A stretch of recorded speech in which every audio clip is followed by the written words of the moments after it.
जय हिंद दोस्तों, स्वागत है आपका हमारे इस मस्त और धमाकेदार वीडियो में। आज आपके लेकर आए क्लास 12 फिजिक्स के चैप्टर 3 से मोस्ट इम्पोर्टेंट टॉपिक व्हीटस्टोन सेतु। व्हीटस्टोन सेतु जिसे दुष्ट पाप योगी भाषा में बोलते हैं व्हीटस्टोन सेतु। ठीक है, तो क्या होता है व्हीटस्टोन सेतु, क्या होंगी इसकी details, A to Z details full formula सिद्धांत के साथ सब बताने वाले हैं फुल डिटेल के साथ। और ये मोस्ट इम्पोर्टेंट टॉपिक है, क्यों न्यूमेरिकल भी पूछे जाते हैं और इसका जो डेरिवेशन वो हमारे बोर्ड्स में भी पूछ जाता है कभी कभी। ठीक है, तो इंपॉर्टेंट तो है, 5 नंबर में आता है। तो चलिए देखते हैं क्या होता है व्हीटस्टोन सेतु।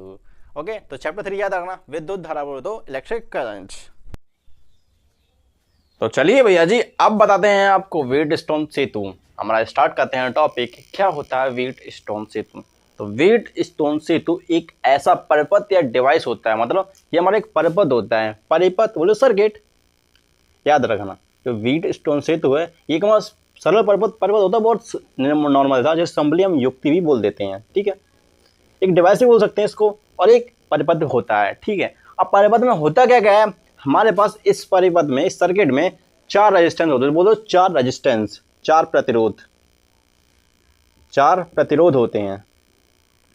ठीक है, समझ रहे, क्या समझ रहे कि हमारा जो सर्किट व्हीटस्टोन सेतु होता है ये हमारा सर्किट होता है, और इसमें हमारे 4 प्रतिरोध होते हैं, जिनको नाम हम दे देते हैं P, Q, R, S। आप अपने हिसाब से भी रख सकते हैं, नॉर्मली कोई दिक्कत नहीं है। 4 प्रतिरोध होते हैं। एक हमारा होता है सेल, विद्युत सेल। ठीक है जी, एक हमारा विद्युत सेल होता है। ठीक है, ओके। फिर और एक हमारा होता है गैल्वेनोमीटर। क्या होता है? गैल्वेनोमीटर, हाँ वो तो धारा मापी। ठीक है जी, ठीक है। एक विद्युत सेल, 4 प्रतिरोध, एक गैल्वेनोमीटर, और इसी को मिलाकर होता है हमारा एक परिपथ, और की तो आप जानते हैं। तो इनसे मिलाकर हमारा बनता है व्हीटस्टोन सेतु। और इन 4 इंच की इस डिवाइस की सहायता से हम ज्ञात करते हैं एक ऐसा रेजिस्टेंस जो हमें पता नहीं होता, वेरी इजी तरीके से। मतलब नहीं समझे, हम अज्ञात प्रतिरोध को ज्ञात करते हैं, जो हमें पता नहीं होता, अननोन रेजिस्टेंस को निकालते हैं। अज्ञात प्रतिरोध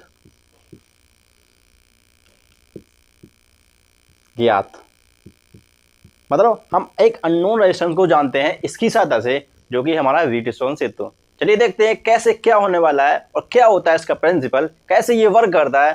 ठीक है, तो इसका जो सिंपल सा जो प्रिंसिपल होता है वो आपको फिगर बना के वहीं पर बता देंगे, क्योंकि उसकी डेफिनेशन आपको नीचे मिल जाएगी। ओके, तो हमें ये तो पता लगा है व्हीटस्टोन सेतु में एक हमारी ऐसी डिवाइस होती है जिसमें 4 प्रतिरोध होते हैं, एक विद्युत सेल होता है, एक धारामापी होता है, और इसकी सहायता से हम एक अननोन रेजिस्टेंस की वैल्यू निकालते हैं। ठीक है, तो चलो अब बताते हैं आपको इसका फॉर्मूला, इसका जो डेरिवेशन होगा वो उसके बारे में, और बताते हैं इसका बहुत मजेदार क्या सिद्धांत और इसका फिगर। ठीक है, चलिए इसको जरा रब करते हैं।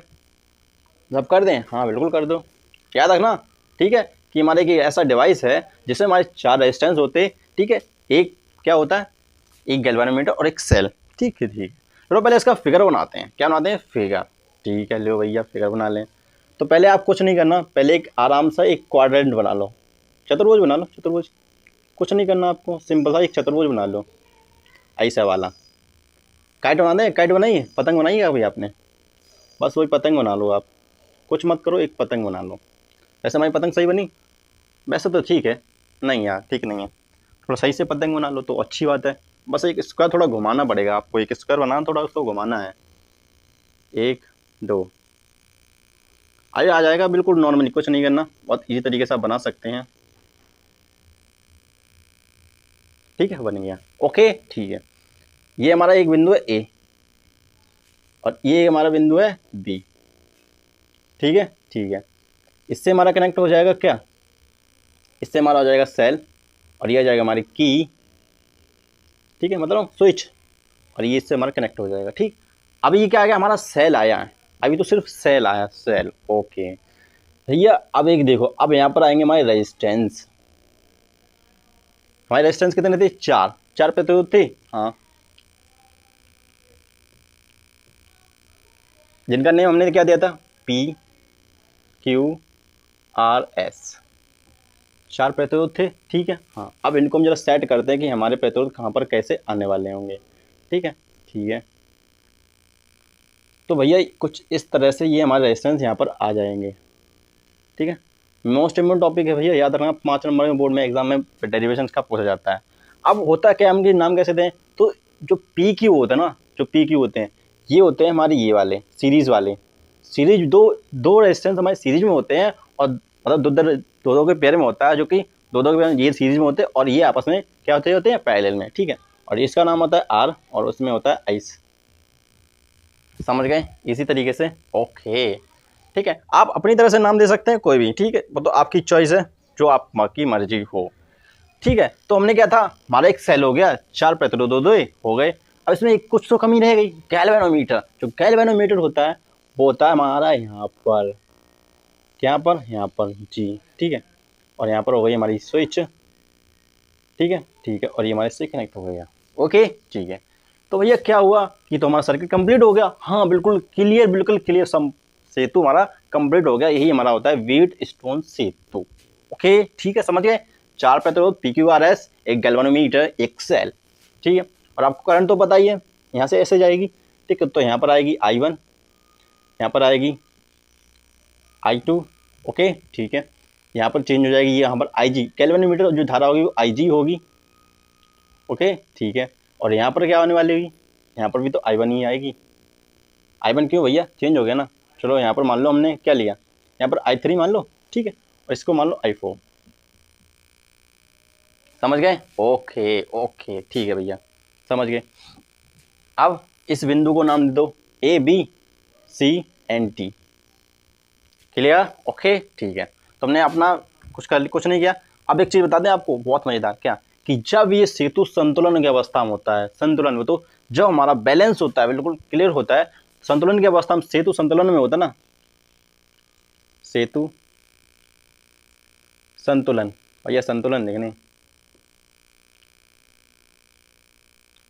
तो पता क्या होता है, जब सेतु हमारा संतुलन में होता है तो पता क्या होने वाला है, तो इस बीच में जो IG गैल्वेनोमीटर की जो धारा होती है ना, वो हो जाती है भाई 0।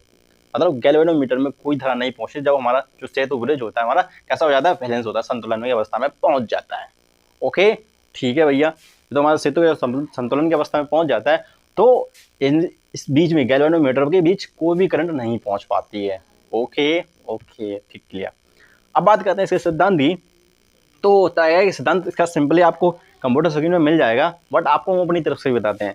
तो होता है कि जो दो संलग्न प्रतिरोधों का जो अनुपात होता है वो बराबर होता है दो दूसरे संलग्न, मतलब समांतर में जो जुड़े होते हैं ना, समांतर में जुड़े होते हैं संलग्न प्रतिरोधों के, वो होता है बराबर किसके, दो संलग्न प्रतिरोधों का जो अनुपात होता है वो दूसरे दो संलग्न प्रतिरोधों के समान बराबर होता है। कैसे संलग्न, वो तो एक जैसे जुड़े हुए, मतलब एक सिरे से दूसरे से जुड़े हुए, तो इसका जो ये वाला जुड़ा है, ठीक। PQ होता है, इनका जो अनुपात होगा P/Q, ये अनुपात जो बराबर होता है वो बराबर होता है R/I के। बस इसमें से हमारा कोई भी एक ऐसा रेजिस्टेंस होगा जो हमें नहीं पता होगा, और इजीली बहुत ही आसानी तरीके से हम उसका रेजिस्टेंस निकाल सकते हैं, ओके। इनमें से हमें 3 रेजिस्टेंस की वैल्यू पता होगी, बट एक की नहीं, जैसे हमें P की नहीं पता होगी, या Q की नहीं पता होगी, या S की नहीं, R की नहीं पता होगी। 4 रेजिस्टेंस होंगे जिसमें हमें 3 की पता होगी, एक की नहीं पता होगी, तो हमें बताना पड़ेगा, ओके ठीक है। तो इसलिए इजीली से आप इसका निकाल सकते हैं। ये हमारा P/Q R/S इससे निकाल रहा है, ठीक है। ये हमारा फॉर्मूला है, सिद्धांत समझ गए। दो संलग्न प्रतिरोधों का जो अनुपात हो तो बराबर होता है अन्य दो संलग्न प्रतिरोधों के, ओके। इसलिए PQ का जो जुड़े हुए हैं ना, सीरीज में जुड़े हैं, इनका अनुपात बराबर होगा R/S के। सिंपल है, इजी, ओके। ये तो हमारा सेतु, मतलब ये हमारा फॉर्मूला आ गया, ठीक है। अब चलो बताते हैं आपको ये फॉर्मूला आया कैसे, डेरिवेशन भी तो चाहिए ना आपको, बिल्कुल। चलो देखते हैं कि इनका डेरिवेशन क्या होने वाला होगा। चलिए भैया देखते हैं। सेतु संतुलन, 4 प्रतिरोध, ठीक है, ओके क्लियर क्लॉक। चलो देखते हैं। चलो भैया, ये आपने अभी कुछ लास्ट वीडियो में आपने एक चीज़ पढ़ी थी, किरचॉफ्स लॉ पढ़े थे, हाँ पढ़े थे भैया थे। तो एक बात बताओ, यहाँ पर धारा की संध्या हो रही हैं, ये हमारी धारा I1 इधर जा रही है, IG निकल रही है, और I3 भी जा रही है, तो मतलब धारा का संधि नियम किरचॉफ का फर्स्ट लॉ, चलो लगा लेते हैं। C पर क्या, धारा नियम, या KCL भी हो सकते हैं, किरचॉफ करंट लॉ, ठीक है। चलो भैया हमने मान लो, ठीक है, नियम है, किरचॉफ का फर्स्ट नियम कैसे, संधि का नियम, मतलब जो आने वाली धारा है वो पॉजिटिव, मतलब जो किसी संधि पर, किसी सर्किट में किसी संधि पर जो विद्युत धाराओं का बीजगणितीय योग होता है ना, वो 0 के बराबर होता है। ओके, और चिन्ह पर पार्टी के हिसाब से जो आने वाली धारा होती है वो पॉजिटिव ली जाती है और जाने वाली धारा नेगेटिव ली जाती है। अब इस सी बिंदु पर देखिए हमारी कौन सी करंट आ रही है, कौन सी करंट जा रही है। I1 हमारी आ रही है, तो इसका मतलब जो I1 होगी वो हो जाएगी प्लस की, बची IG भी जब निकल रही है और I3 भी निकल रही है, तो इसका मतलब ये IG हमारी नेगेटिव होगी और I3 भी नेगेटिव होगी और ये बराबर होगी 0 के। ठीक है, और आप जानते हैं जब सेतु संतुलन में हो, जब सेतु संतुलन में हो, संतुलन की अवस्था में हो, तो IG इजिकल टू हो जाता है 0। सिंपल है, क्लियर? ओके, तो IG तो 0 हो गया, IC 0 हो गया, तो जो I1 बराबर होगा किसके? I3 के। बस इसको इक्वेशन नंबर फर्स्ट दे दो। अभी आपको वही निकाल के देंगे जो आपको अभी बताया गया है। ओके, चलो अब इस बिंदु डी पर निकाल लो, इस बिंदु डी पर, क्योंकि यहाँ पर भी तो I2 आ रही है ना। हाँ बिल्कुल आ रही है, और IG भी आ रही है। ओके क्लियर, रुको रुको भैया रुको, रास्ता दो। ठीक है, तो जरा डी पर KCL, Kirchhoff's current law. Okay ठीक है, तो डी पर किरचॉफ्स करंट लॉ कैसे लगाएंगे आप? भैया आने वाली धारा बराबर होंगी जाने वाली धारा के, मतलब धाराओं का बीजगणितीय योग किसी संधि पर 0 के बराबर होता है। ठीक है, तो I4 जो I2 वो आ रही है तो मतलब पॉजिटिव, IG ये भी आ रही है तो ये भी पॉजिटिव। ठीक है क्लियर? एंड जो I4 है ये भी हमारी जा रही है यहाँ से, तो इसका मतलब ये होगी हमारी नेगेटिव और बराबर होगी किसके? 0 के। ओके ठीक है, क्लियर है भाई, क्लियर। देन अब क्या करें भैया? अब भी कुछ करना है क्या? हाँ यार, एक गड़बड़ हो गई है। क्या गड़बड़ हुई है? एक गड़बड़ हुई नहीं है? नहीं, बिल्कुल कोई गड़बड़ नहीं है, सब तो ठीक ठाक चल रहा है। हाँ तो फिर ठीक है, फिर क्या गड़बड़ चल रहा है? तो जब सेतु संतुलन की अवस्था में तो IG बराबर 0 हो जाता है। हाँ बिल्कुल सही बोले, तो जब IG 0 हो गया तो I2 बराबर हो जाएगा I4 के। ठीक है, equation number second, simple. Okay okay clear. अब लगाते हैं धारा का दूसरा नियम, मतलब जो किरचॉफ का सेकंड लॉ था ना, हाँ बिल्कुल उसको लगाते हैं। किसको? KVL को, वोल्टता के नियम को। अब भैया एक बात बताओ, वोल्टता का नियम हम लगाएंगे ऐसे कि इसमें तो विद्युत सेल है नहीं, तो क्या हुआ? हम लगा तो सकते हैं, धारा तो है, प्रतिरोध तो है। हाँ, तो धारा का वोल्टता नियम लगाते हैं किस पर? हम सर्किट चूज कर लेते हैं ACD, मतलब ACD में क्या लगाते हैं? ACD में क्या लगाते हैं? KVL, किरचॉफ का वोल्टता का नियम। ठीक है, तो परिपथ, क्योंकि बंद लूप के लिए होता है ना। हाँ, परिपथ ACD में, ACDA, दोबारा वहीं पर आएंगे ना घूमकर, ACDA में KVL, किरचॉफ से करंट लॉ, जैसे द्वितीय नियम में बोलते हैं किरचॉफ का। ठीक है, और जो कि ऊर्जा संरक्षण पर होता है वो आवेश संरक्षण पर होता है। ठीक है, तो क्या होता है कि हम या तो क्लॉकवाइज चलें, ठीक है, क्लॉकवाइज चले, या हम एंटी क्लॉकवाइज चलें। ये तो भैया एंटी क्लॉकवाइज, या तो हम एंटी क्लॉकवाइज चले या क्लॉकवाइज चलें। ठीक है ठीक है, तो क्या होना भैया कि जो हमारे विद्युत, मतलब जो परिपथ होता है ना, परिपथ, उसमें जो विद्युत वाहक बलों का योग होता है ना, बीजगणितीय योग बराबर होता है प्रतिरोधों का जो बीजगणितीय योग होता है। मतलब प्रतिरोधों के कारण जो विभवांतर उत्पन्न होता है ना, हाँ वो बराबर, उनका बीजगणितीय योग बराबर होता है विद्युत वाहक बलों के बीजगणितीय योग के। समझ गए? नहीं समझे? सुनो, सिग्मा E इजिकल टू बराबर होता है किसके? सिग्मा E इजिकल टू बराबर होता है IR के। समझ गए? मतलब प्रतिरोधों के कारण जो उत्पन्न विभवांतर होता है उनका बीजगणितीय योग बराबर होता है इसके विद्युत वाहक बल के बीजगणितीय योग, किसमें? किसी भी बंद लूप में। ओके समझ गए? ठीक है, और चिन्ह पर तो आपको पता है, अगर हमारे पास विद्युत वाहक बल पॉजिटिव से नेगेटिव है, पॉजिटिव से नेगेटिव हमें आ रहे हैं, हमें मिल रहा है, तो हमें नेगेटिव लेना पड़ेगा E, और अगर हमें नेगेटिव से पॉजिटिव चल रहे हैं तो E हमारा पॉजिटिव हो जाएगा, और अगर हम धारा की दिशा में चल रहे हैं तो धारा का मान I हमारी पॉजिटिव होगी, और धारा के विपरीत चल रहे हैं तो I हमारी आ जाएगी नेगेटिव। अभी सब समझ में आएगा इसमें? ठीक है ठीक है, सबको समझ में आएगा, डोंट वरी। चलो भैया मान लेते हैं हम कैसे चले, बताओ हमें सर्किट में, चलो बताओ कैसे चलना चाहिए हमें। वैसे तो हम उल्टे चलते हैं, या उल्टे चल लो या सीधे चल लो, कोई दिक्कत नहीं। आप चाहे क्लॉकवाइज चल लो चाहे एंटी क्लॉकवाइज चल लो, नो प्रॉब्लम, क्योंकि इसमें विद्युत वाहक बल तो है ही नहीं, तो इसका मतलब विद्युत वाहक बल इसमें तो है नहीं। इस परिपथ ACD में आपको कहीं भी विद्युत वाहक बल दिख रहा है? विद्युत सेल दिख रहा है कहीं? जब विद्युत सेल ही नहीं है तो विद्युत वाहक बल कहाँ से होगा? तो मतलब वो तो 0 होगा। अब प्रतिरोधों के कारण, क्योंकि प्रतिरोध तो है P और R, पी और आर है, तो इनके कारण विद्युत वाहक तो विभवांतर तो उत्पन्न होगा भैया, तो उस विभवांतर को जोड़ना है हमें। ठीक है, ठीक है, तो क्या करें भैया, चलो देखते हैं हम क्या चलना, कैसे चलना चाहिए। चलो हम क्लॉकवाइज चलते हैं ऐसे। ठीक है, चलो हमने क्लॉकवाइज चले, ठीक, क्लॉकवाइज चल रहे, हाँ, इस बिंदु से। तो इस बिंदु से जब क्लॉकवाइज चले तो आई जी हमारा क्या है, धारा है, और जी गैल्वेनोमीटर, इसका भी तो कुछ प्रतिरोध होगा, वैसे तो नहीं होता, फिर भी अगर मान लेते तो इसका आई जी का भी कोई प्रतिरोध होता, तो इसका विभवांतर क्या होता, I G V is equal to I R विभवांतर। तो इस गैल्वेनोमीटर का विभवांतर क्या होगा, आई जी और रेजिस्टेंस जी एस का, तो इसका मतलब ऐसे हम चल रहे हैं ऐसे। ठीक है, और एक बात बताऊँ, ये I1 भी तो आ रहा है ना, इसी की दिशा में हम इसी के संरेख चल रहे हैं, तो I1 P। ठीक है, तो I1, क्योंकि हम इसी का धारा के अनुदिश जो चल रहे हैं, तो ये घूम के रेडी तो आने हैं। हाँ, तो I1 P पहला विभवांतर, ओके, P के कारण, और IG भी तो हमारा, हम इसी के अकॉर्डिंग चल रहे हैं, हाँ बिल्कुल, तो plus IG capital G. Clear, clear. Then फिर अगर हम यहाँ पर आते हैं तो ये हमारा क्या है, ये हमारा I2 है और ये हमारा R है, हम इसके विपरीत चल रहे हैं, इसके विपरीत चल रहे हैं, हाँ जी, तो इसका मतलब ये हमारा नेगेटिव, धारा हमारी नेगेटिव हो जाएगी, नेगेटिव, और क्या हो जाएगा, R बराबर होगा किसके, जीरो के। Clear, okay. और हम जानते हैं जब सेतु संतुलन की अवस्था में होता है तो आई जी इक्वल टू जीरो होता है, तो ये तो हमारा टोटल जीरो हो गया, तो जो I1 बराबर होगा, I1P बराबर होगा I2 R के। क्लियर, इक्वेशन नंबर 3, ओके, ठीक है। चलो जी, अब हमारा अपना जो KVL लॉ है ना, किरचॉफ का जो सेकंड लॉ है, अब लगाते हैं अपने सेकंड परिपथ में। क्यों, क्योंकि हमने तो इस वाले परिपथ में लगाया था ACDA में, अब लगाते हैं CBD में, कुछ समझे। अब हम इस दूसरे वाले सर्किट में लगाते हैं, ठीक है, ठीक है। चलो जरा इस लाइन को जरा बॉर्डर को जरा पूरा करो तो क्लियर करो, ठीक है। V इक्वल टू आई है, यही होता ना हमारा प्रतिरोध उत्पन्न विभवांतर, हाँ बिल्कुल सही बोले। अब किस में हम लगा रहे हैं, हम लगा रहे हैं CBD में, ओके, ठीक है। तो क्या हम करने वाले हैं,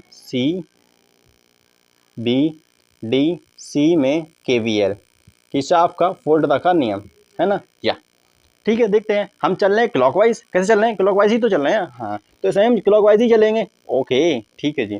क्लॉकवाइज चलेंगे तो भैया सबसे पहले तो हमें I3 मिल गई हमारे अनुदिश, हम चल रहे हैं उसी दिशा में, I3 भी है और I3 के साथ Q भी है, तो उत्पन्न विभवांतर I3Q, क्योंकि I हमारी पॉजिटिव होगी, ओके, ठीक है, डन, ओके। देन फिर क्या करने वाले हैं, फिर अब सुनो, तो हम चले आगे, चले I4 हमें उल्टी मिली, हमारे विपरीत मिली I4 और ऐसे मिला, तो मतलब हमारे यूजिंग नेगेटिव I4 नेगेटिव और उत्पन्न विभवांतर I4 आइस, ठीक है, ठीक है।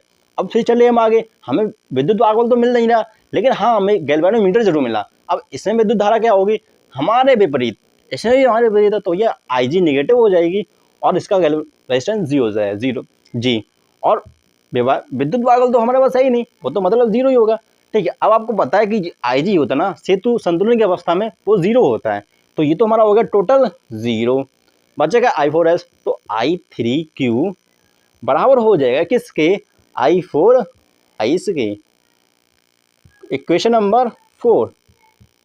अब क्या करेंगे हम, समीकरण 3 डिवाइडेड बाई 4, मतलब इस इक्वेशन को में इसका डिवाइड करेंगे, मतलब 3 में 4 का भाग करेंगे, तो 3 क्या हमारी है, I1P अपॉन नहीं बराबर क्या, I2R, ओके, ठीक है, अपॉन हम किसका कर रहे हैं, इक्वेशन नंबर 4 का, इक्वेशन नंबर 4 I3Q बराबर है किसके बराबर है, I4 आइस के, ठीक है, ठीक कर लिया, ओके, ओके, ठीक है, डन डन डन डन। अब क्या है, LHS डिवाइडेड बाई LHS, ठीक है, RHS divided by RHS, okay, ठीक है। अब एक चीज़ देखो क्या, कि हमने एक रिलेशन निकाला कि क्या, I1 बराबर है I3 के और I2 बराबर है I4 के, किससे, KCL लॉ से निकाले, हाँ। तो I1 या I3 की किसी की जगह पर हम कोई भी रख सकते हैं, जैसे I3 की जगह अगर I1 रख लें या I1 की जगह I3 रख लें, कोई दिक्कत नहीं, क्योंकि ये बराबर है, ठीक है। तो हमने I1 की जगह I1 ही रखा और P, और I3 की जगह हमने रख दिया क्या, I1, और हो जाएगा Q। कुछ दिक्कत, कोई प्रॉब्लम, एनी प्रॉब्लम नहीं हुआ, क्यों, क्योंकि I3 की जगह हमने I1 रख दिया, प्लेस कर दिया, क्योंकि ये क्वेश्चन नंबर 1 से, ओके। देन फिर क्या किया, अब इसमें भी I2 I4 का, तो I2 बराबर होगा I4 के, नहीं है, देखो I2 यहाँ नहीं है, I2 बराबर है I4 के, तो कुछ भी रख सकते हैं, जैसे हमने यहाँ पर रखा I2R अपॉन I4 की जगह रख लिया I2S, ठीक है। वैसे हमारा कोई एक रेजिस्टेंस इससे ये उड़ जाएगा, ठीक है, और बचेगा ओनली क्या, P/Q R/S। बस ये हमारा नॉर्मल सा डेरिवेशन था। तो कैसा लगा बताना जरूर, बहुत मस्त था। समझ गए, हमने पहले इस बिंदु C पर किरचॉफ का फर्स्ट लॉ लगाया और D पर लगाया, ठीक, जिससे I1 और I3 बराबर हो गया। ओके, फिर हमने सर्किट में हमने बंद लूप देखा, हमें बंद लूप से याद आया कि हमने KVL लॉ भी पढ़ा है, किरचॉफ का वोल्टता का नियम, ठीक है। तो वो क्या होता है कि जो उत्पन्न विभवांतर होता है, प्रतिरोधक और उत्पन्न विभवांतर, उनका बीजगणितीय योग बराबर होता है इसमें परिपथ में या लूप में लगे विद्युत वाहक बल के बीजगणितीय योग के। ओके, ठीक है, ये हमारा KVL था। तो इसको भी हमने लगाया CDA में, ठीक है, और फिर BDC में लगाया, तो दोनों में लगाया, इससे हमें ये इक्वेशन मिली। और इक्वेशन 3 का डिवाइड किया I4 में, इक्वेशन नंबर 4 में, और हमें मिल गया P/Q = R/S। और यही तो था हमारा व्हीटस्टोन क्या सूत्र का फॉर्मूला, यही तो हमारा फॉर्मूला था। हाँ, ठीक है। तो कैसा लगा वीडियो बताना जरूर कमेंट सेक्शन में। तो चलिए चलते हैं, नेक्स्ट वीडियो में मिलेंगे। राम राम।